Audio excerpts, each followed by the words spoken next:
Good evening, all. It's 5:30, so how about we get started? Thank you guys for attending the 2020 Leadership and Networking event. My name is Robert O'Donnell, and I'll be one of your hosts tonight. I'm the Vice President of Events for Garnet Circle Student Alumni Council. Just a little bit about our club and what we do. In Garnet Circle, we strive to foster relationships between students and members of the UofSC Alumni Association. And we attempt to build this relationship through network events such as this, designing and promoting spirit packs, and helping to carry on the tradition of the University of South Carolina ring ceremony. Co-hosting with me tonight is my friend Julia from Student Government. Hey guys, thanks so much, Art, for the introduction. My name is Julia Vogel. I'm a current senior here at the university. I serve as the Alumni Secretary for Student Government. I'm also a member of the Garnet Circle with Robert as well. I just want to thank everyone for joining us this evening. Just some quick housekeeping things for the event tonight. Please stay muted during this large panelist session so we can be able to hear our panelists as best we can. And then please either add student or alumni following your name. That can be done by clicking the 3 dots on your video and just changing it through there, just so our panelists know who they're talking to during the sessions. I just wanted to take some time to beginning to introduce our panelists for this evening. We're really happy to have them. Our first one is James Anderson. He earned his BA in political science from the University of South Carolina. He attended Carolina on the GI Bill after serving on active duty United States Air Force Academy. He actually also was responsible for the creation of the My Carolina Veterans Alumni Council, which is a great addition to our alumni network here at the University of South Carolina. Our next panelist this evening is Ross Lordo. He's a current second-year medical student here at the University of South Carolina School of Medicine in Greenville. He received his BS in Public Health from the University of South Carolina, graduating with honors from the South Carolina Honors College.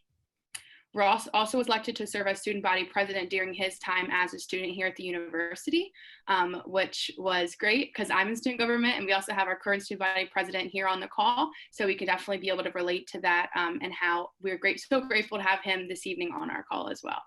Our next panelist this evening is going to be Jay Brown, who attended the University of South Carolina from 2006 to 2010. He was a pitcher and captain of the 2010 College World Series champion baseball team under head coach Ray Tanner.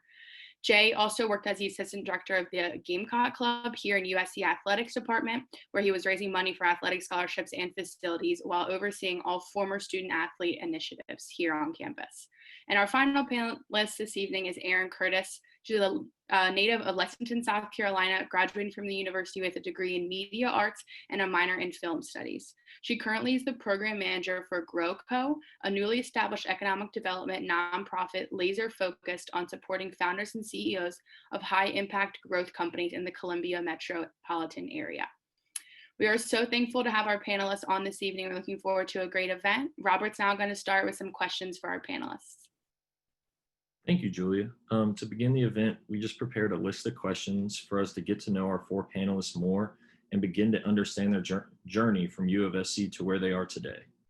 Mr. Anderson, if I can read the first question and then you can give me an answer and possibly pass it to another panelist, that would be greatly appreciated. Perfect. I'm ready. Please tell us more about yourself, and please include your profession, education background, and any other information you'd like the audience to know. Yeah, so, good evening, everybody. It's so glad to be here. Love this type of event. The ability to be able to connect students with alumni is something I just love doing. And so a little bit about me, the bullet points are Air Force Intelligence Officer currently. I'm actually stationed at Shaw Air Force Base, so I'm back in Columbia, South Carolina after doing some traveling.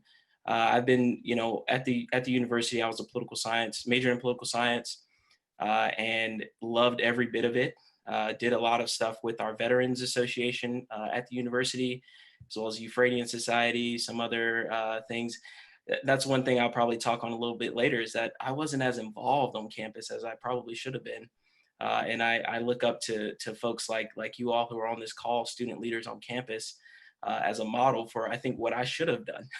But I definitely do want to talk about some of the things in my background that were unintended consequences of things that I got involved in, like being a Carolina caller or working at the Student Success Center. or some of those things that you're probably familiar with. Those things really charted a path for me all the way to where I was able to go and do a Fulbright scholarship in Canada. I worked at a think tank, and all the time I've been an active duty officer.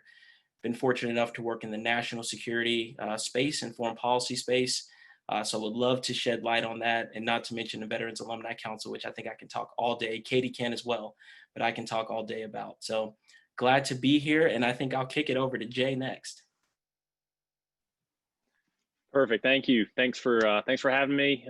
Great introduction there. I don't know if I can top anything like that with those experiences and those credentials. But my name is Jay Brown. I again graduated from USC with my bachelor's in 2008 and my master's in public administration in 2010. Also played on the baseball team from 2007 to 2010 as well. Thought I was going to go to law school. Decided after 6 years at higher education that I wasn't cut out for 3 more years. So I kind of jumped around to a couple different athletic departments. Ended up back here at USC in athletics. Did some fundraising for 3.5 years, and started to have a family. Had some kids, and decided that as much as I love Carolina athletics, I didn't necessarily want to be entertaining donors on weekday evenings or being at a football stadium for 12 hours on a Saturday. And so actually used the USC alumni network, and was able to connect with a fellow alumni who ran a financial planning firm. Was able to jump in, and I can shed some light on that again later on kind of how that whole story ended up. And now I work as a financial planner for a practice here in town called Cornerstone Financial Management, and loving every minute of it, and happy to be here. So I'll turn it over to Erin. Hi, everyone, and thanks, Jay. So as was already stated, I graduated from USC Columbia with a degree in media arts and film studies. And I would say I've had a sort of non-linear career path ever since, but it's been fun and interesting all the way. Post graduation from USC, I decided to join the Peace Corps before jumping into a profession. I'm from Lexington, had not really lived outside of South Carolina my whole life, and decided that I probably could use a worldview that I thought that I lacked, because it really sort of played into what I was interested in terms of media production, cross-cultural studies, and international affairs. So I lived in Kazakhstan for 2 years and 3 months, doing Peace Corps there in a variety of things, from teaching English to helping students apply to colleges in the US, to just doing life skills development with youth. And it was a fun and challenging time.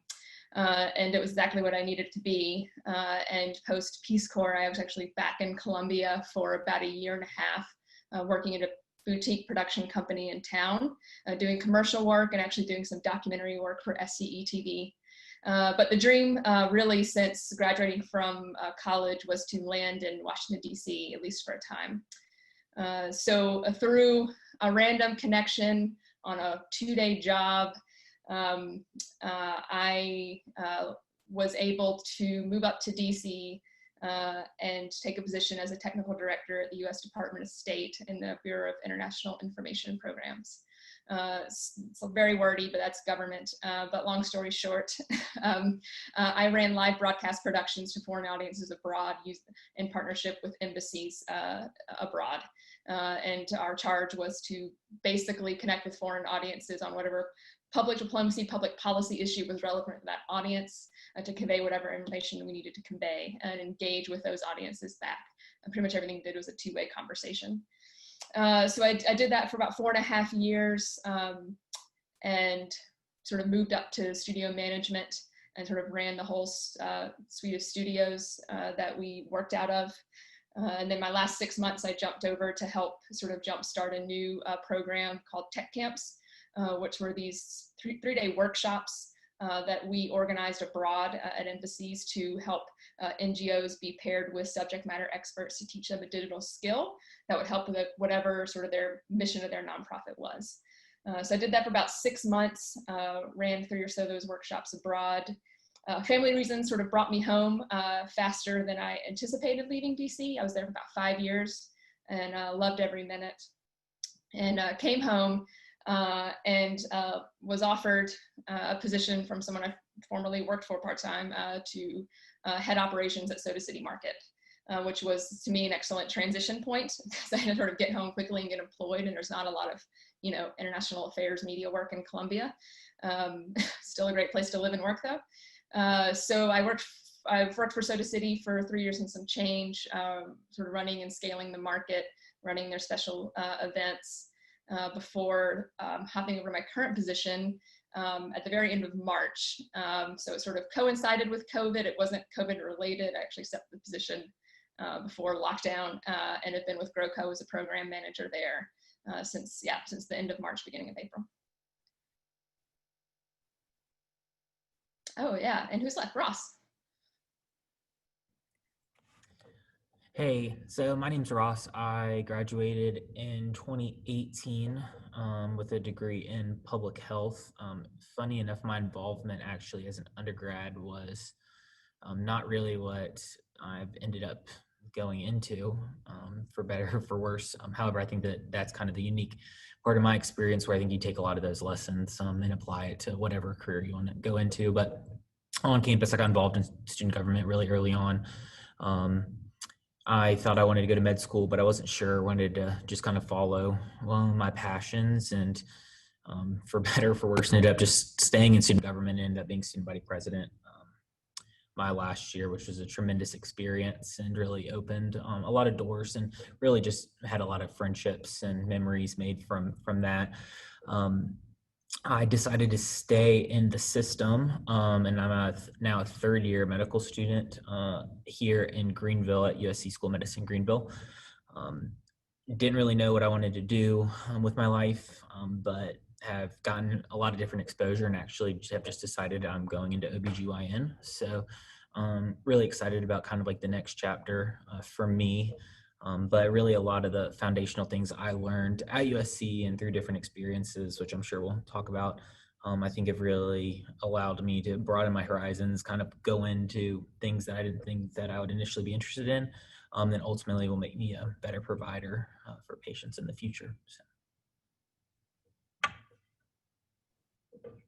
Wow, thank you guys for your answers. So that moves us right into our second question, which I just want you to give the audience members a little bit about your daily tasks at your job, maybe touch on the application and hiring process, and how you fit into your organization.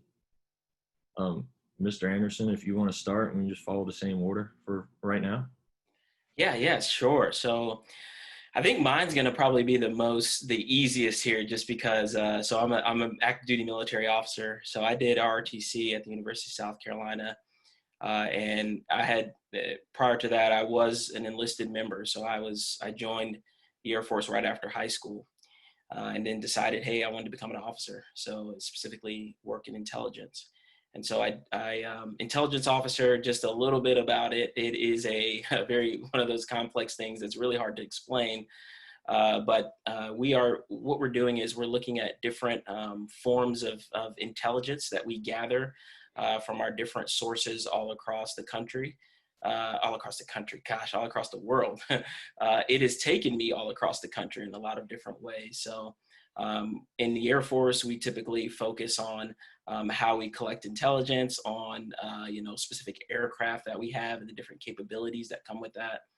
And so it's one of those jobs where you're sort of in the national security mix. You learn about your countries, you learn about what threats are posed to the United States military. You get to learn the nitty gritty about things that we don't even care about, like radars and missile systems, all this kind of stuff. But what I do want to spend time on, because, in the military, it's just really going through ROTC, becoming an intelligence officer, going through training like that. But I think outside of my active duty formal career, I've actually charted this other career. So it's not just been linear.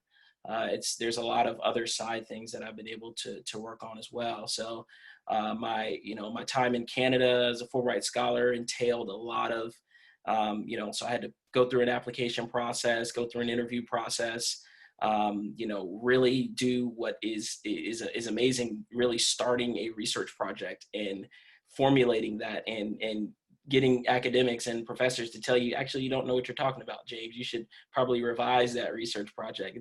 It was amazing. But so doing that, going in country in Canada, spending time there, worked at a think tank where I sat on panels, going knee deep into Canada-US relations, which is one of the things that's in my portfolio, which I could call myself sort of a rising expert in. And then outside of that, there were some other, fellowships that I was able to do outside of the military that were in the national security space. Obviously, you have to, learn how to develop your own network of national security professionals, or in whatever space you want to be in. If you're in, on the med side, or if you're, in film or anything like that, right? And I know Erin knows all about that national security space. It's a bubble of people who kind of all know each other. Very, very interesting. It's only like a second, 1 degree away from somebody, and so, developing my own network, I've been able to sort of pull at those threads and apply to other fellowships, which I've been able to do alongside my job. So I think, that's one thing as we're, I'll leave it here, as millennials, as, Gen Zs, myself as a millennial, Gen Zs who are probably on this call, we're able to do a little bit more. We are multitaskers by nature. So just don't ever feel like you have the ability, you have to start a career and only do that. You can also do other things to develop your expertise. So I'll kick it over to Jay. Perfect. Thanks, James. I guess, the hiring process and the day-to-day. So before I get into the hiring process, I'll tell you kind of where I got to the hiring process of what I'm doing now. I was, I think, unique to the panelists in that I was a student athlete here. I didn't partake in as much of the student government and the student leadership type organizations, just because we were doing so much, athletics. And once I finished with school, in professional baseball, or really professional sports, there's two ways to go out of your playing career. Either you decide, or somebody decides it for you. And for me, somebody decided it for me that I wasn't good enough to continue playing professionally. And so that decision was easy. But I thought that I needed to stay around sports, and I needed to stay around college athletics. And so that's why I stayed in athletics, and I did the fundraising. And something happened over the course of my 3-4 years in college athletics is, you're forming these relationships with donors. In my case, it was fundraising. And in those relationship building, you're learning about the finances of people and how they accumulated success and how they got to the position that they were. And during the same time, I was also going through the stage in life where I was getting married, where I was buying a home, where I was having children, where I was having to plan for that future. It wasn't just kind of whatever you make, you spend on the weekends or do whatever. You start having to really plan. And so a combination of that got me to doing some digging and figuring out, all right, what do I really want to do? Do I want to stay in college athletics? Because, you all see college athletics, whether you're a coach or you're an administrator, it's a lot of nights, it's a lot of weekends, and very frequently the next best job is wherever you're willing to move. We live in Lexington. My wife and I are both originally from Georgia, but, we found a home here in the Midlands area. Erin said it, great place to work, great place to live. We absolutely love it here. And I didn't just want to move to the next best job at wherever that city or college town was. So I did some digging and found my now partner and person that hired me in a financial planning firm here. And essentially, that hiring process, he wasn't out seeking an employee. I wasn't necessarily seeking a job right that minute, but was able to establish a connection. And then over the next 16, 18 months, he and I would touch base once a month, once every 2 weeks, once every 6 weeks, go out to lunch. And in between the times of our touch points, I would have a list of questions that I was going to pepper him with when I met with him. And so that relationship continued to develop into a point where we both said, hey, it's time to make a move. And that's whenever we were able to work out my current situation. So it wasn't something that I was actively, seeking. It wasn't something that was an overnight snap your fingers and you're employed. It was a 16, 18 month endeavor of planting that seed and watering it, that relationship, and allowing it to grow. And it's not really any different from the relationship aspect to what I do on a day-to-day basis. So primarily what I do is, very generally speaking, is help help families, help people, help business owners, achieve their financial goals. It's different for everybody. The trust process, the relationship process is completely different in this industry than in a lot of other industries. I hate to be referred to as a salesman. I hate to be referred to as a part of a sales cycle, because, when it comes to your money, your life savings, your, goals, somebody selling you something shouldn't be what you think of. And so, my goal is to educate people. My goal is to together, achieve these goals. And it's fulfilling to be able to help, to be able to help someone who recently lost a loved one that has no idea where to go from now. Obviously not fulfilling that they lost a loved one, but to be able to help them, during that time, or to, get a new family that just got married and they're planning on having a child, and help them figure out, all right, is this something that makes sense? Is it something that can we build? Can we buy that house? Can we plan for that college? You're putting together a lot of these different pieces of a puzzle and making it fit together into this plan. And it's really fulfilling. I love what I do. I couldn't envision doing anything else. So I know that's probably a little bit long-winded. And so Erin, I'll shoot it over to you. I'll do my best to not be long-winded. And Jay, as much of your story I sort of resonate with in some different ways. And a little bit of James too, as well. And that I sort of said before, I've had a very sort of non-linear career path. But what I'll say about, hiring application process is that I don't think I've had a job since graduating from USC, other than maybe applying to the Peace Corps, that I applied to something cold, not using my network or knowing someone. And in fact, I think I've only applied formally for one job since graduating from USC. I think a lot of the reason for that, it really started in my time at undergrad at USC. I took a while to find my major. I would my sophomore year before I went over to the art school and started studying media arts. And I fell absolutely in love with it. I was very lucky to have a lot of professors who taught at the university, but were very involved in the community and did a lot of community-oriented projects, or sort of had freelance jobs. So I was very involved as a student, but not necessarily in the traditional way or with student groups or activities. But I was constantly on campus and constantly around Columbia, meeting people. So I loved going to my classes, and I loved picking up freelance jobs of my own on the weekend in media production. My professors would invite me on their shoots that were, they were doing in the community. They would introduce me to folks who could meet internships. I think I did 2 internships and at least 2 independent studies while in undergrad, just because I wanted to get that real work opportunity. And I think that sort of laid the groundwork for sort of understanding that one, everyone that you meet matters, and you never know where it's going to go and what that connection will do for you maybe 10 years down the road. And the other is that you work hard and do your best at everything you do, no matter how small you might think it is or trivial you think it is, because that will matter too, and it will come back around somewhere down the line. And I sort of can attest to that, I think, in 2 ways that I'll try to be brief about before sort of chatting a little bit about what I'm doing now at GrowCo. When I returned from Peace Corps and was sort of striving to get to DC, saving money, applying cold to a lot of positions, not finding success, I started leveraging my network on LinkedIn a little bit better. And a gentleman I had worked with probably a year, at least prior to me reaching out to him, I worked with on a shoot in Columbia for 3 days at the VA. He was from the DC area, never met him, but he was in charge that day. I was just a PA, and we worked together for 3 days. It went well, said goodbye, exchanged information, never thought of or spoke to him again for a year. And then when I was sort of leveraging my LinkedIn network, I remembered him. I think I had actually really dig to remember his name. And I just messaged him out of the blue and said, I want to move to DC. This is what I've been doing and the credentials I've been building. If you know of anywhere that I could apply or that's hiring, I'm just trying to network.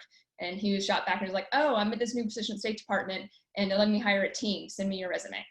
And that was literally it. And it could not have been a more perfect job that I was looking for. It was just totally blessed in that regard. But that's one of those situations where this guy, I had 3 days spent together a year prior, and it had, I'd obviously made an impression and done well enough that it helped me reach my goal. And so I ended up moving to DC with a job, which is very rare.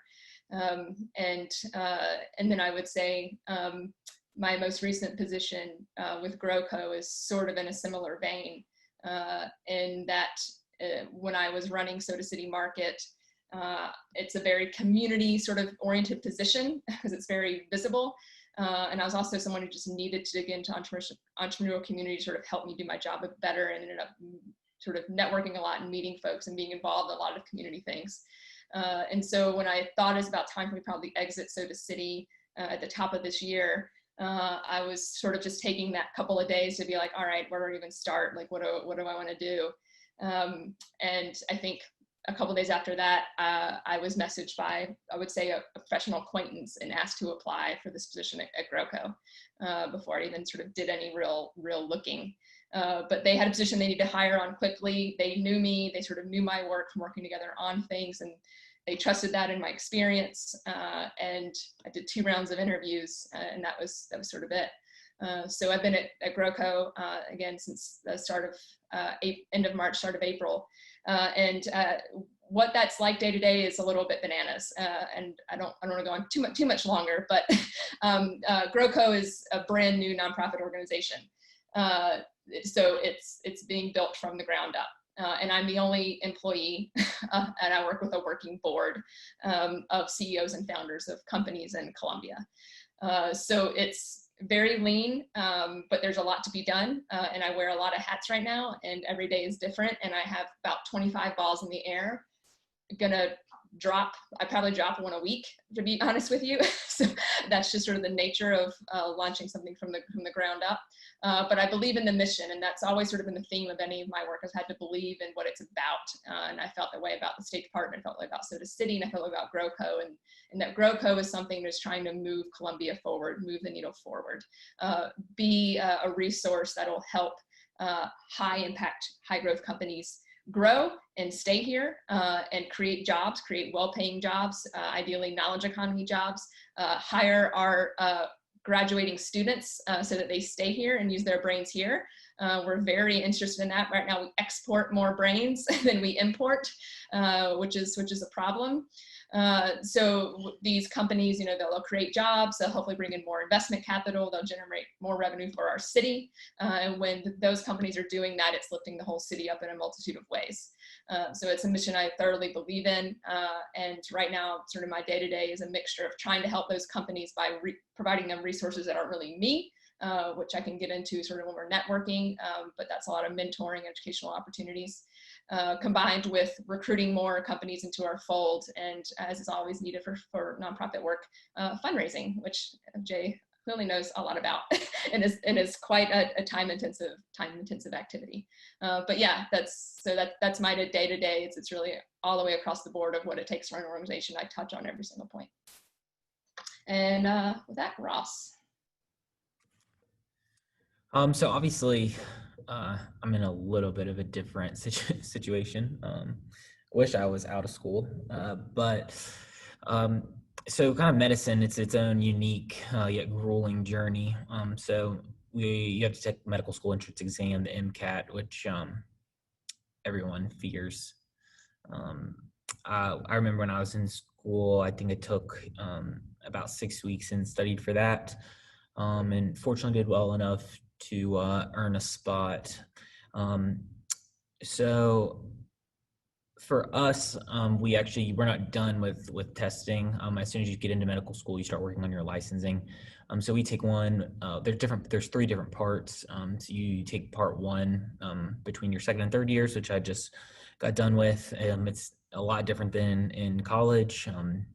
When you're doing your medical licensing exam, obviously, as you can imagine, it's pretty difficult, as it should be, but you take about 10, I took about 10 weeks. doing absolutely nothing but studying. I was off of school and everything, so they gave us that time, and you end up taking it. You take it right before you are allowed into the hospital. So our first 2 years are all kind of book work, and now finally we're in the promised land, as we say, in the hospital every day. For us, it really depends from a day-to-day. I think more in terms of like just understanding what medicine means on a day-to-day basis, not necessarily medical school because that's a short time, but for me, it usually means like early mornings, you're going to round on your patients. Right now I'm on labor and delivery, so I get up about 4. I'm trying to get to the hospital at 4:45, 5 o'clock, try to round on the patients, make sure everyone's good, postpartum wise. And then you don't really know what the day is going to hold in kind of the OB world. Just depends on what's going on. We do a mix of regular deliveries. You can do C-sections. There's so many different things. That's kind of the beauty, I think, of medicine. You also have all the ability to go into a lot of different types of fields depending on what you want to do. I was really drawn to the mix of surgical and primary care. I think that honestly, I got a lot of that from my time at USC, from talking to people when I was a student. I think just learning how to interact with a lot of different kinds of people has really helped me. Also having a lot of pressure on you. I think that oftentimes in college you feel, especially when you're involved in a lot of different things, that you have this pressure and you're bouncing and you're trying to do 100 different things. But I think it just prepares you for what life is going to be like after college, because after college you have a million different things you're doing. It's not, instead of going to clubs, meetings and stuff, it's a million different work things and meetings, and also trying to have a personal life at the same time. So I'm really grateful for my time at South Carolina and for all the variety of things I was involved in, just to help prepare me for life now. It's an absolutely incredible privilege to be in medicine. I love it. It gets me up every day. Fortunately, I have a wonderful wife who supports the long hours, but it's really great. And I can't recommend it enough for anyone that's considering it. It's very challenging and difficult and sad, but also happy and extremely rewarding at the same time. So. Thank you guys for your wonderful answers. Y'all really got to touch on where you are now, and hopefully this next question can help out students figure out how to get there and get on the paths that they want to be on. I know a lot of you mentioned that you're not really exactly where you studied in your undergrad, but this next question is, what would you have done differently in your undergrad years, or what do you look back and wish that you did to prepare you to get to where you are now? Mr. Anderson, if you'd start off, please, sir. Yeah, that's a big question, one that I love too. So I think the first thing that I would do is I would build what David Epstein calls range, right? So, in these, especially in the information age, we have to, in globalized world, right? Interconnected is a great buzzword. Been around for a while, but it's a great buzzword, right? And so we have to, in this world, we have to learn how to be generalists. We need to develop transferable skills, things that you can apply in, maybe not medicine, right? I can't go be an OB, but maybe in healthcare administration, right? So there are certain skill sets that you can develop. So I'll tell you, I'll set the stage as that, and then I'll tell you my undergraduate education. I worked at, like I said, Student Success Center, where I was an admin assistant sitting at a desk, learning about. I already love talking to people, so that was just great for me. But I got to learn a little bit about the sort of inner workings of the University of South Carolina. So that's one thing that I really pulled from there. When I worked at Carolina Callers, I was sitting there, and many of you probably work at Carolina Callers or have worked there, calling alumni donors, right? Calling parents and getting yelled at, by the way. and calling students and trying to get them to convince them to give $18.01 all the way up to however many $100. And so, but, while I was working in Carolina Callers, I actually ran into, I was, recommended to be in this video. The video was the Carolina Promise campaign, which was the $1 billion campaign effort. It was the end of it. It was the Carolina Promise video. And I started in the video, like I was in the video along with other people. That was actually my first interaction with the Alumni Association, right? So these things are like connected, right? So first interaction with the Alumni Association. So then when I wanted to, they ended Carolina Callers. Katie Hall, why'd you just break my heart like that?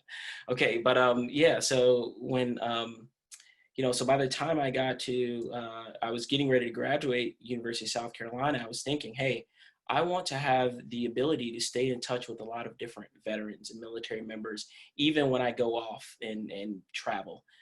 Which I did. I went to Virginia, I was in Texas for a while, I was in California, I was in DC, I mean, all kinds of different trips and extended periods of time there. And so I created the Veterans Alumni Council, and I said, hey, we need to provide a forum. And, I recruited some veterans and pulled them into and said, hey, alumni, help me out. Let's figure this thing out. Let's figure out a way to create a scholarship for military members who exhaust their benefits, or for dependents who maybe just maybe weren't able to use their parents' GI Bill, but are looking for a little bit extra support. So we created the Veterans Alumni Council. What I learned from that was how to bring a team together, how to work cross-functionally, how to lead a team, and like literally started from the ground up. And there were a lot of hours that I put into trying to do that, but I learned, and it sharpened that work ethic. So when I look all across the spectrum of those things, that I've been able to touch, that's building range as far as I'm concerned, right? So you're dipping your toe into all these different things, and you're learning where you're good at. You're spending time in the things that you maybe are not good at. So I think one of the things that I would say, if I could go back, and for all you liberal arts majors out there, please do this. Data courses in research, statistics, philosophy. I would even say, even though I love writing, I love communicating, but I would even say your courses where you're going to do some writing, technical writing, even literature. Those are the types of things that when you're building those soft skills, you can apply those to many different, places, right? You could be a project manager, program manager. You could, go and do all kinds of things, but you're transferring those soft skills. So those are some of the things that I'll leave you with, and I'll kick it over to Jay. Perfect. So, a couple quick thoughts. I guess from a technical standpoint, I mentioned that I majored in political science and got my master's in public administration because I thought I was going to go to law school or maybe do some local government type stuff. Had I known that, 10, 12 years later, I was in personal financial planning, I would have taken more personal finance classes, got my MBA instead of my MPA. However, like James says, there was a lot of overlap in some of those courses that, that we're able to transfer or translate in amongst different types of professions and different types of careers. I think the other thing for me, kind of on a more 30,000 foot level, would be telling myself in 2009 and 2010 that I don't have to know exactly what I want to do or whatever I'm going to do for the rest of my life at that point. I think that one of the consistent things, at least, it sounds like with Erin, Ross to an extent, and even James, we necessarily didn't know what we wanted to do when we were juniors in college. And maybe some of us still don't know. And it's okay. I do some panels like these for some of our graduating student athletes a couple times a year. And one of the things that they want to know is, how do I know what I want to do with my life? And I tell them that it's okay to not know what you're going to do with your life, because I've changed careers 3 times. Now I'm set with my career now. I know that because of those other careers, I'm at where I'm supposed to be. And I think, it's okay. The generations before us where, they worked for the same company for 40 years and they're sitting pretty with their pension plans, those days are behind us. There's very few people that are going to stay with the same job for even 10 years. I think the average person changes careers, I want to say 7 to 8 times. I don't know this exact statistic, but it's okay to not know exactly what you're going to do. Now, if you do know, that's great. Like, all the power to you, but it is okay to not know, what you're going to do with your life, even as a junior in college, even as a senior in college. So I would go back and tell myself that. So I'm going to flip it over to you, Erin. Yeah, such excellent stuff from both Jay and James. And again, a lot of things that I very much resonate with and are part of my experiences. What would I change about my undergraduate experience? And honestly, the answer is not much. I feel like I really had a great time in undergrad, and I think I made the most of the time that I had once I sort of locked into, I'd say, my major. If I were to do anything different, to James's point, and sort of being a bit of a generalist and sort of having range, finance courses are always going to be useful, really useful. Cannot maybe recommend enough. Math was never my thing, so I definitely was not inclined to do that. But would have been, I think, really useful in a personal, professional way to have done that in undergrad.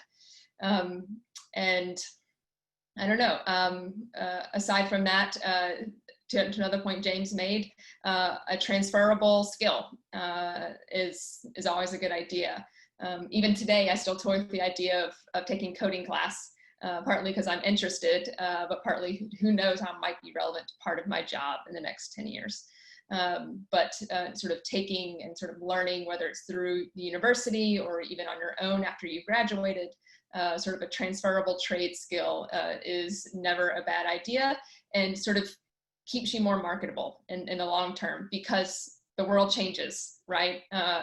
And sort of what skills and talents are needed today is going to be different 10 years from now. And frankly, the skills and talents that people are really looking for in January of 2020 are very different than maybe some ones that are popping up and very useful and handy to have in September of 2020. The world has changed quite radically in the course of 9 months. I guess we're October 1, so we're getting on the 10th month.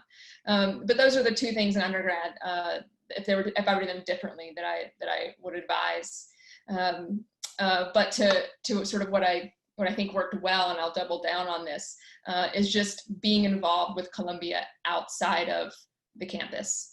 I leveraged the campus and my professors and my fellow students to have opportunities in the Columbia community, and taking advantage of every opportunity that was thrown my way to do something, paid or not paid. I took it because it was a learning opportunity. It was a networking opportunity.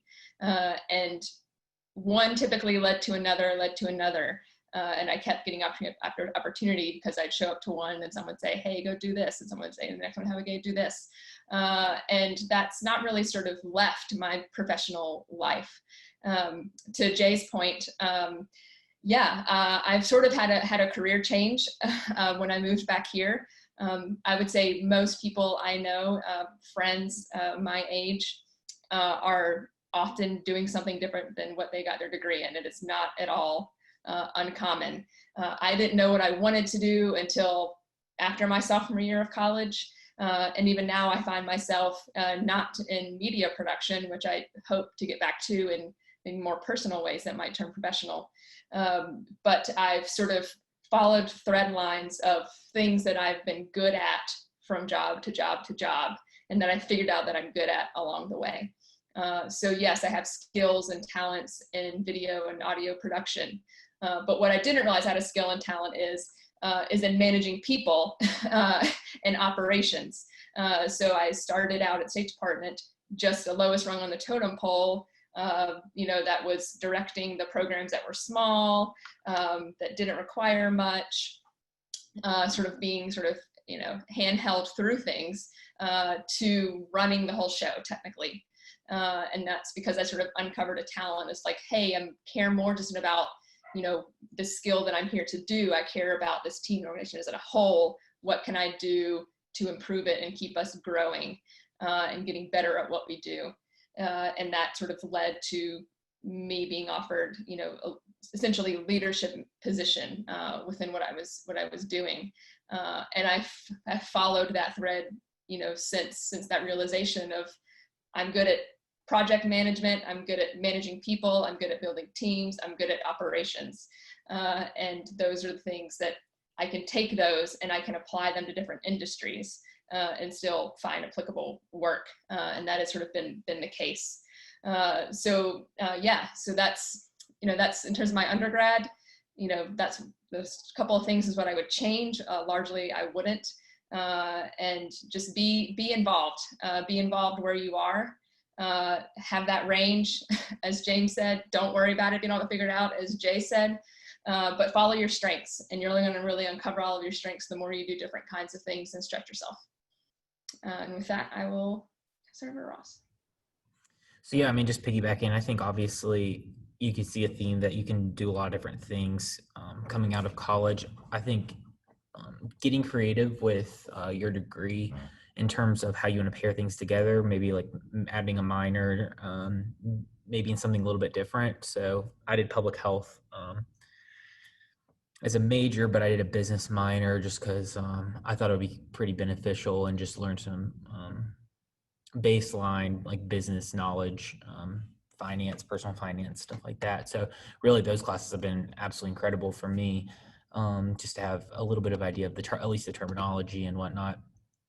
Also, I think just in terms of, what I would do different or kind of some reflections I think I have is one thing I've noticed with, I think a lot of people when that are coming out of school now or kind of in our generation is having like an expectation of you're supposed to be in this one place right after you get done with college, or you should jump automatically to this position. And I do not think that that's the case at all.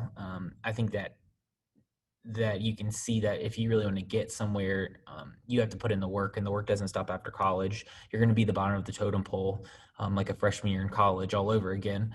And it's important to embrace that, because that's what really propels you and the work that you do from that. There's so many people that come out. I just know from my world that are like first year medical students or whatever, and they think they know everything, and it's just not a good vibe to be portraying. But if you kind of put your head down and do what you're supposed to do, no matter what industry or career you go into, it really says a lot about you and your character. And I think that also is the case in college, like when you're maybe like a secretary or treasurer of a club, but instead of just saying like, why am I not going to be president of that club? But if you do really well, then that's what you can get there. And that's kind of, I think, what happened a lot in my college experience was being involved in things at the very bottom at first when I was younger, and then progressively just try to work hard. And fortunately, everything fell together. But you can never say enough about working hard.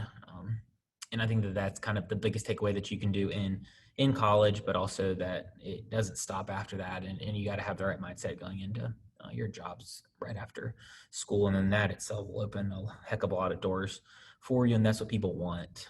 That's what people want to see. That's what people want to hire. And that's the kind of people that they want to have at a school if you're thinking about graduate education. So that's kind of my general advice on that. Thank you, guys. What I got from that, I really don't think you'll have many regrets from your 4 years here at USC, and that kind of makes me happy hearing that. So yeah, we talked about your undergrad years, but what are your future goals in life, in your career?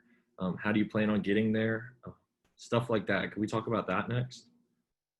Mr. Anderson, if you'd like to start off. Yeah. So as far as future for me, I'm actually going to be transitioning to the Air Force Reserves. So I'll no longer be on active duty, no longer moving around all over the place and deploying and all that kind of stuff. I'm a little bit tired of it. So, but what I'm getting ready to do here, actually, I'm in the process of interviewing. So it's really funny that this panel is right now, because so I'm getting ready. I'm interviewing with a lot of different tech companies. My goal, I know COVID is obviously an issue right now when it comes to trying to land a role anywhere.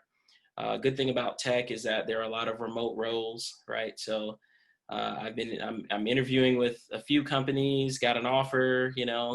Sometimes you gotta say, hey, let's wait on that offer. I'll let it sit for a while. We see what other things come in. So, so it's really fun. But that's when I talk about transferable skills, it's because I'm actually doing it right now.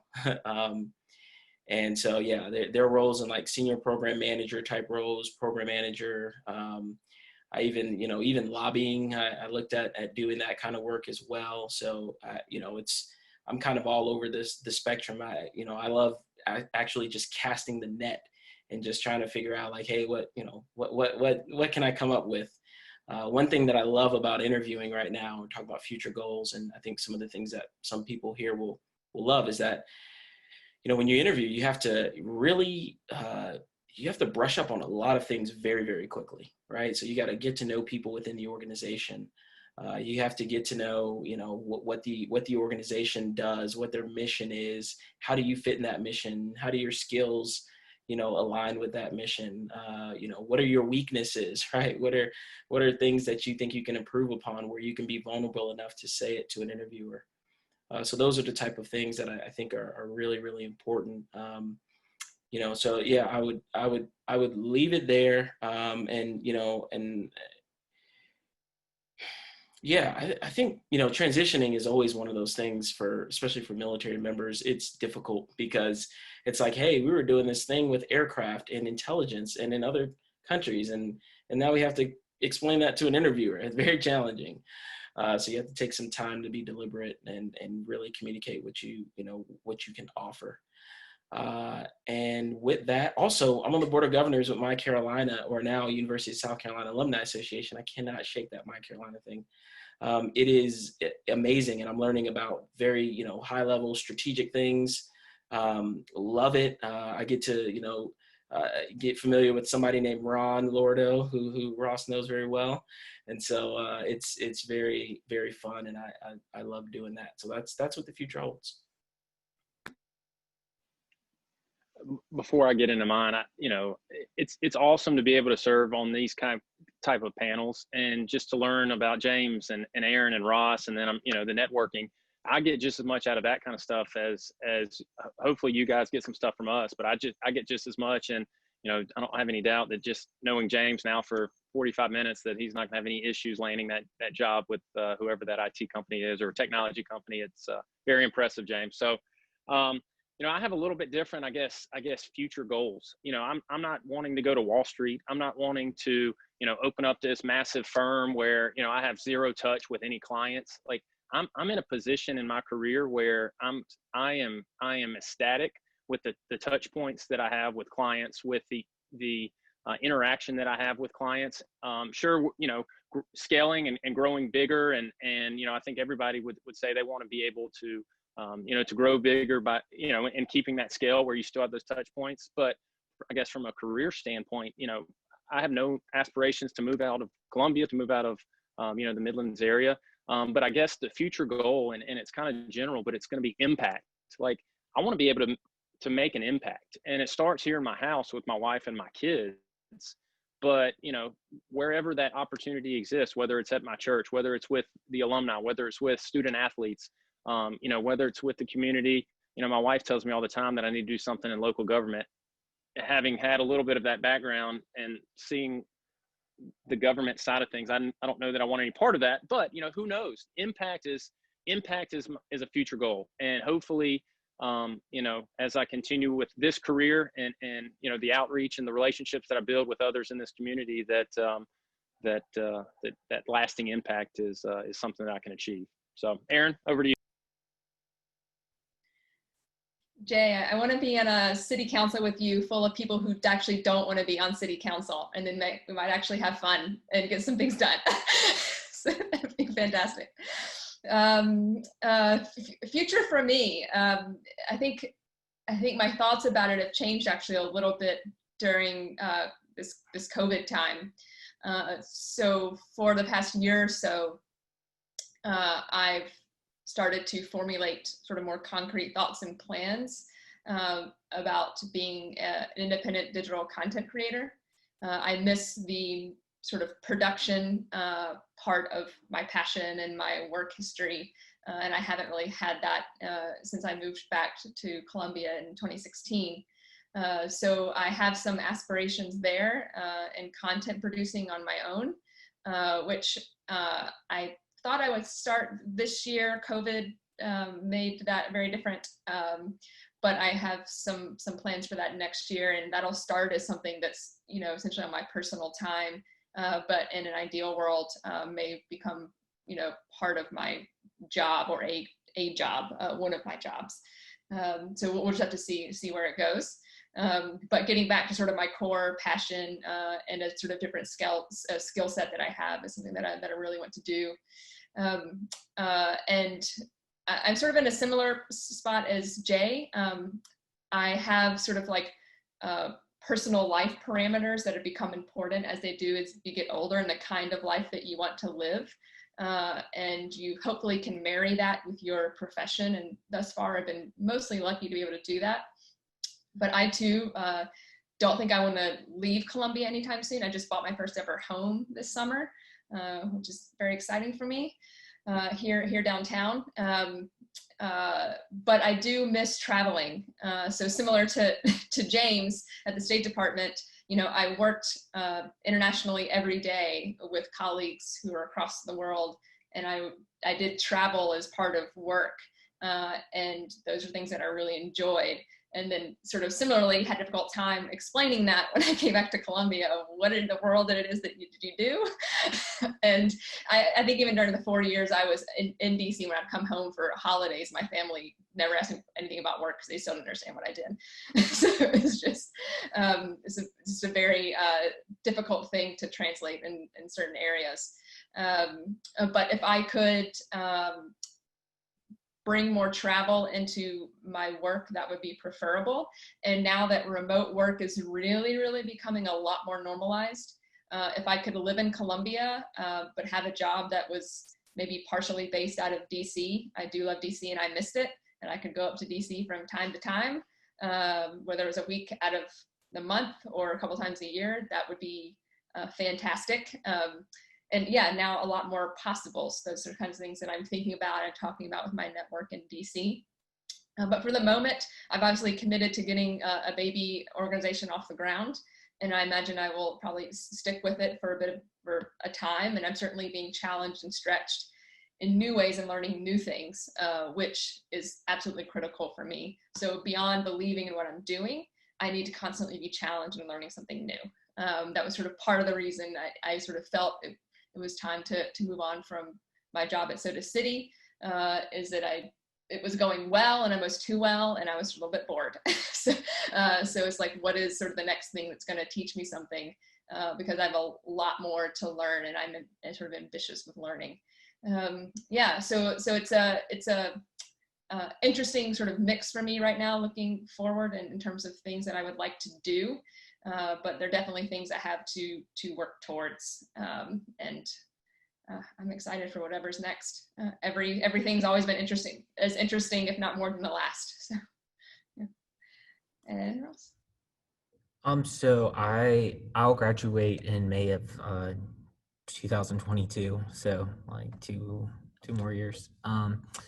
So for medicine, you go on to train in a residency program. So how it works for us is we rank all the programs that we want to go to.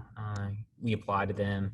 We get a certain number of interviews. We go on interviews, and then the programs rank all of us, and it goes into a big computer. And one day you open an envelope right before graduation. It tells you where you're going to spend the next 4 years for me, the next 4 years of my life. But it's really exciting. So I'm going to do that. I'm going to apply to OBGYN. And I actually thought, it's just kind of funny that I always wanted to kind of be very specialized and do something super well, and just focus on one little area. But I've learned that I really like the diversity of things, kind of like what Erin was talking about, where something about not being bored every day is somewhat gratifying.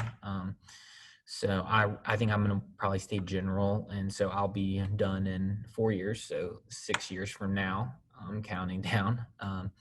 But after that, my family, or my wife and I's family, we're all from South Carolina. So I would love to today kind of connected to the university, and we, both went to USC. Our families are also Gamecocks. So we have a lot of ties and are really hoping to stay connected. It's been a really fun process, and kind of my journey is still, I feel like it's still at the beginning, which is part of the fun. But there's, I know from my experience in college and even just in medical school so far that, as much as you can have a plan on what the future is going to hold, you just never really know. I don't know where I'll be in 2 years or in 6 years or wherever. So there's kind of a joy to just going with it and seeing what happens. And, fortunately with people, fortunately people at USC end up everywhere. And the more people that you're able to connect with and network with, the more connections you'll have in all these different places. So no matter where you go, you'll always have a little bit of a connection back to USC, wherever that place is. So it's a really exciting time. I know for y'all, and but kind of the excitement after college, I don't think necessarily has to stop, because there's a lot that can get thrown at you as you start your career and go forth. Thank you, guys. We're hoping we could answer this one last question before we move into our breakout room sessions. I'd like everyone, if they could talk about how has the UofSC Alumni Association impacted you and your career? And what have you been able to do to give back to the Alumni Association? Yeah, okay, so I'll kick it off here. So the Alumni Association, yeah, so I could say a lot about the Alumni Association because I've been intimately involved with them since I graduated. The one thing that I would say, and I think to Ross's point, Gamecocks are everywhere. When my wife and I lived in Southeastern Virginia, my wife got a job from a Gamecock, right? I mean, that I knew, that I reached out to, and he said, hey, yep, I would love to refer her, and she got a job, right? And so, there are countless times, when I applied for, for a fellowship for Fulbright, the Gamecocks that I met here actually, who used to work for the Alumni Association, was the one who provided me a recommendation, right? So very tangible ways that the Alumni Association has helped me out, as far as whether it be, anything on the profession side, as well as with my family, with my wife. And then the second part of that is just a sense of community. One of the things that I love about moving back to Columbia is that I can reach out and touch the Alumni Association, the Pastides Alumni Center. I can reach out and, touch base with some of the folks that maybe I haven't talked to in a while. There are all kinds of events that I love going to. I love meeting people. So it's really great to figure out what people have done since they graduated, what they want to do next, right? So I think, community, but then also there's a very tangible aspect of the association that has helped me. Then I'll kick it over. Yeah, and I'll echo what James said. I'm in a point in my life with a 6 and a 5-year-old that I don't get to as many of the networking type event. This is perfect for me because, my kids are over in the, inside, and I'm kind of just hanging out on the porch. But I don't get to as many of the watch parties or the fall preview parties or the professional networking type stuff that I used to, prior to having kids at this stage in life. But just to have that network of people, I think I mentioned it previously, the guy that is now, my partner that hired me, he's an alumni of the University of South Carolina. I've been able to reach out to people, not necessarily specifically, in the Alumni Association, but just that network of alumni. Now, specifically the Alumni Association with the beautiful building, with the access to, that information is just, it's crazy. The ability that we have to access, University of South Carolina alumni. And I think the thing that, obviously I've never been to another college, so I can't speak to that, but the overwhelming sense of pride of University of South Carolina, like you can go anywhere and say, I'm a USC graduate, or you're wearing your Gamecock shirt somewhere, and people walk up to you and say, hey, let's talk. I think that community, that that tightness is something that I definitely appreciate, that has genuinely helped me in my career. Erin? Community for me, first and foremost. When I moved to DC, the first friend group and people that I met was at a Gamecock watch party with other alumni. And that was sort of my foundation for meeting people, getting to understand the city, understand how everything worked, just sort of knowing what other people were doing in DC, which is wonderful from a connection standpoint. I will forever be grateful for those folks in DC that really helped that city feel like home rather quickly, because they are everywhere. Gamecocks are everywhere. It's quite remarkable. And then since then, and coming back here, I've had numerous touch points with the university and things that I've done, and I'm always very happy and proud to work with the university, and they always added value to the things that I am doing. So I've done partnerships with the athletics department while at Soda City Market, which was a joy to work with them. I regularly now use the Alumni Center for events that I'm doing with GrowCo. I don't think there's been a year that I've been back that I haven't worked with the university in some capacity professionally here in town. The Gervais Street Bridge Dinner is an annual fundraiser event that I ran for the past 4 years, 4 years, yeah. And different USC groups have wanted to participate and help in that event. So that's another touch point that I've had year after year. And I also say since I've graduated, I've stayed in touch, maybe similar to what Jay was saying, with a lot of my professors, honestly, since graduating, and they continue to help me in my life and in my career. I know I can sort of, bounce things off of them, go to them when I've had questions. Whenever I would come home for holidays, from DC, I would meet with some of my professors and catch up, and just they're always there, sort of still to be a fountain of knowledge for me. And I am forever grateful about how passionate my professors were about teaching and about the things that they do, and how they've paid that forward onto me. So and in terms of also giving back, I also participate in other panels and events on campus, whether it's speaking or again being on another panel. I'm always happy to do those and talk with students, talk to alumni, offer whatever bits of wisdom or experience I can, and maybe an ounce of comedy, I'm not sure. But it's forever entwined, I feel like, in some way. I will be with the University of South Carolina, and I'm pleased that that's the case. So for me, it was really helpful moving to a new city after leaving Columbia. Well, first off, Greenville, there's quite a bit of orange over here. It was quite an adjustment.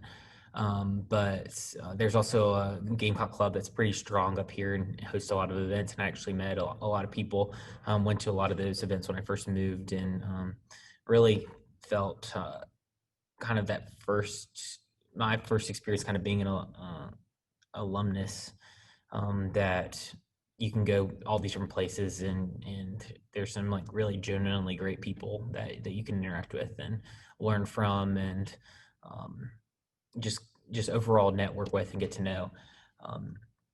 It's been really great for me to have like a group that is outside of medicine, because at some point you kind of want to break and have people outside of what you do every day, and it's been really not only just enjoyable but healthy, I think, and to find people in different industries and careers. And I think sometimes those are some of the best friendships, or even professional acquaintances that you have. It's something that I've really enjoyed. So I'm very appreciative of the Alumni Association for kind of offering an avenue, and I'm sure that my gaining benefit from the Alumni Association is just beginning, as well as hopefully kind of giving back any way that I can. Unfortunately, I'm kind of at the front end of the process, but I know that going forward, there's a lot of things that I wish I would have known when I was younger, and that I hope that I'm able to, talk with students going forward about how they can maybe not fall into the same mistakes that I did. All right, thank you, panelists, for answering that final question regarding how Alumni Center has helped you. We're great to hear that, and obviously you guys are helping it right now, talking to us as well. We are now going to be moving into breakout rooms. The staff from the Alumni Center is going to facilitate that, so you can just hit the join room at the bottom. Just a reminder, turn your cameras on when we're in those rooms to be able to interact with our panelists a little bit closer. At the conclusion of our event at 7:30, you can feel free to leave from the breakout room. You don't have to come back in here or anything, but that join breakout room button should come up on the bottom of your screen and you should be able to go from there. Thank you.